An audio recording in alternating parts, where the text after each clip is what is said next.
This is our dual station heat press. We'll demonstrate how to use it to apply heat transfers. You need three factors in heat transfer: heat, time, pressure.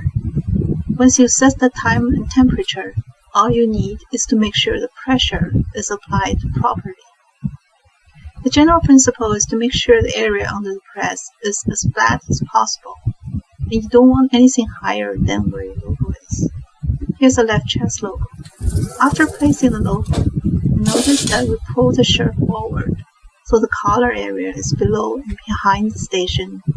Because the collar has seams, where the fabric becomes a little bit thicker. This may not always be necessary when the neck area is not much thicker, but just for safety, when possible, you should always keep away the areas that are thicker or may stick higher than your logo area, especially when the thicker area is close to where your logo is. Otherwise, the pressure will be reduced or uneven just because you have something sticking out and taking the pressure off the regions where you want the pressure. You can also use the same press station to apply transfers on sleeves. Remember the same principle. You want to keep whatever on the press surface to be as flat as possible. Nothing thicker, nothing sticking up. We know there's seam on the sleeve. It's on the bottom now. Just need to make sure it's not under the logo. You want the logo area to be perfectly smooth. The sleeve is carefully folded off-center, so the seam is as far away as possible from the logo.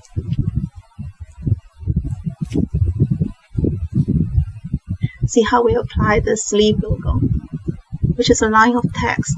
The seam is on the press, but you can't see it as it's at the bottom layer. And we make sure it's away from the line of logo.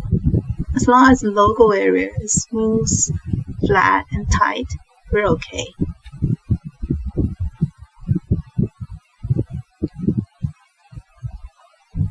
On the other hand, when the shirt is soft and spongy, like this sweatshirt, slightly thicker area can be pressed down to pretty much the same thickness if they are pressed firmly.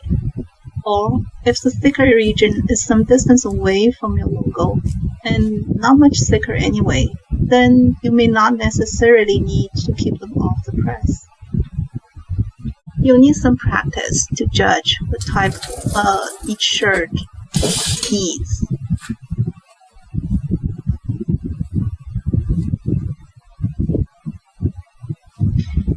See how we press another sleeve the same way.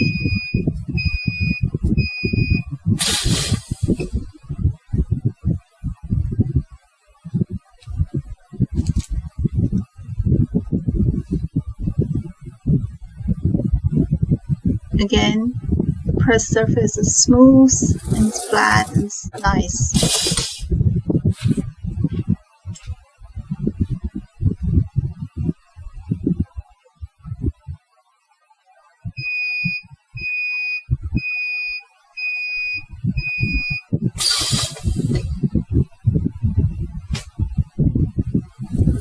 In some cases, we can also use padding to apply transfers. We'll show you one of our pads that can be used for sleeves.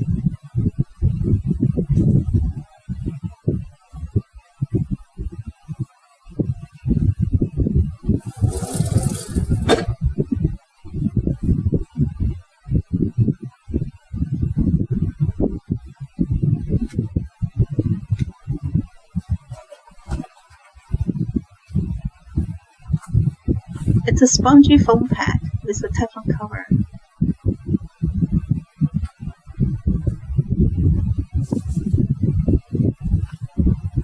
Just thread it inside the shirt so it sits between the two layers of fabric. This way you can reduce the effect of the seam at the bottom layer. Still, make sure the logo area is flat and smooth, nothing higher on the surface.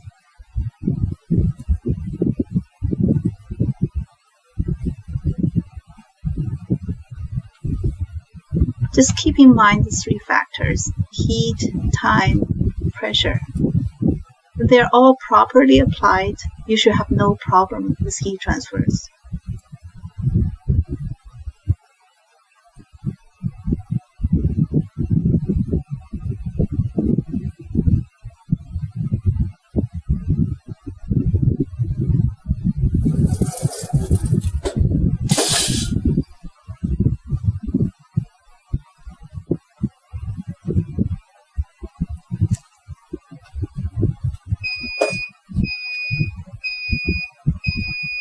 Here we're pressing another sleeve without the padding again.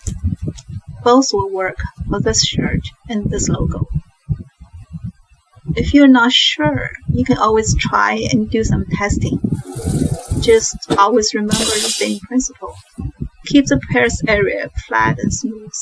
Keep the logo higher than other areas, so the pressure is always on the logo.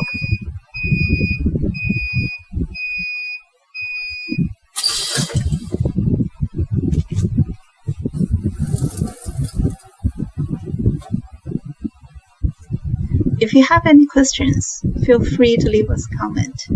Thanks for watching, and happy pressing!